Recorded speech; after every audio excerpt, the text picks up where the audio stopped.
Ce qui me plaît particulièrement dans ce projet, c'est la musique de l'opéra qu'on joue, composée par Reynaldo Hahn, qui est un compositeur du début du XXe siècle.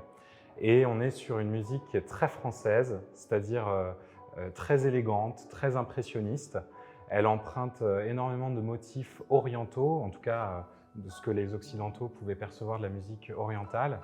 Et du coup, on a une force picturale et figurative qui est très forte, ce qui est assez motivant pour un chanteur parce que c'est très facile de se projeter, de visualiser tout un tas d'images. J'apprécie beaucoup cette musique qui est très belle et très poétique.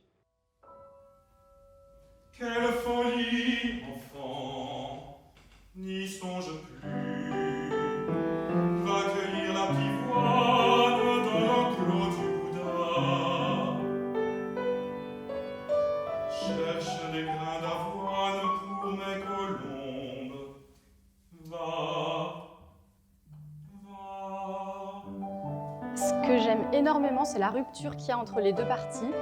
Une première partie où en fait les chanteurs se font conteurs et donc on est vraiment sur le côté théâtral du jeu et moi j'adore ça, avec un jeu beaucoup avec le pianiste aussi.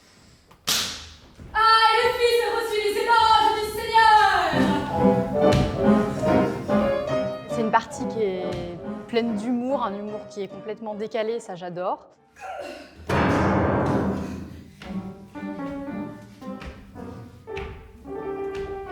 Le vieux mourut.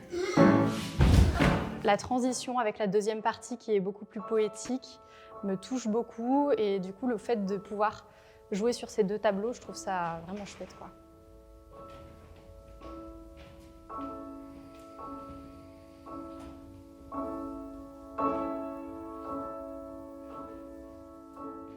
Ce qui a été le plus plaisant, c'était d'avoir le temps et surtout de le prendre pour travailler en collaboration tous ensemble et du coup d'être en tant que metteur en scène à la fois force de proposition mais force d'ouverture aussi.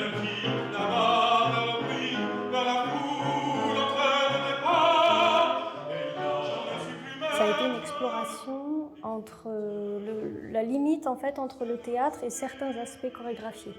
Donc chercher au niveau du langage une pluridisciplinarité qui est offerte par la dimension opératique. C'est une chance de faire une œuvre qui n'a jamais été enregistrée. En tout cas, on n'a jamais trouvé d'enregistrement. On n'a pas de poids de l'interprétation. On se laisse juste porter par la partition et par ce qu'on essaye d'en faire ensuite par le travail musical.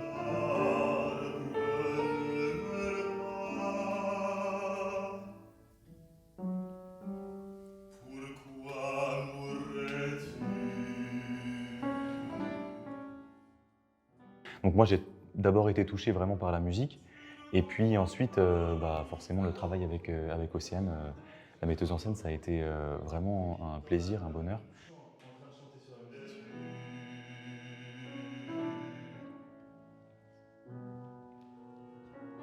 Je m'occupe de la partition instrumentale dans la colombe de Bouddha. J'accompagne les chanteurs au piano.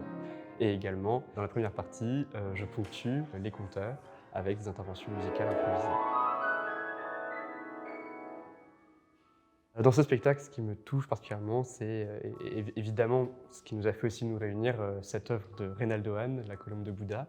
Une musique très subtile, très riche en harmonie, avec une partition aussi, je dirais, au piano presque orchestrale, avec des orientalismes, des couleurs particulières, et un traitement de la voix aussi très intéressant. On peut penser par exemple au Péléas de Debussy, quelque chose de la prosodie qui est très bien exploité dans cette pièce. Sommes des artistes, des jongleurs, des équilibristes, comédiens errants.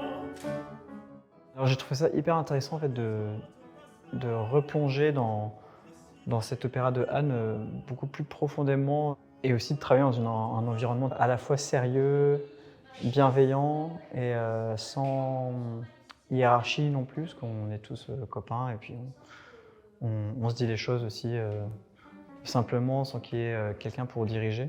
En sortant de cette résidence, on s'aperçoit qu'on a un spectacle d'1 heure, 1 heure 10 qui est extrêmement diversifiée, avec une première partie du coup très drôle, dans un théâtre de réactivité, avec le dialogue entre le pianiste qui est aussi comédien et les chanteurs qui deviennent vraiment pleinement des comédiens.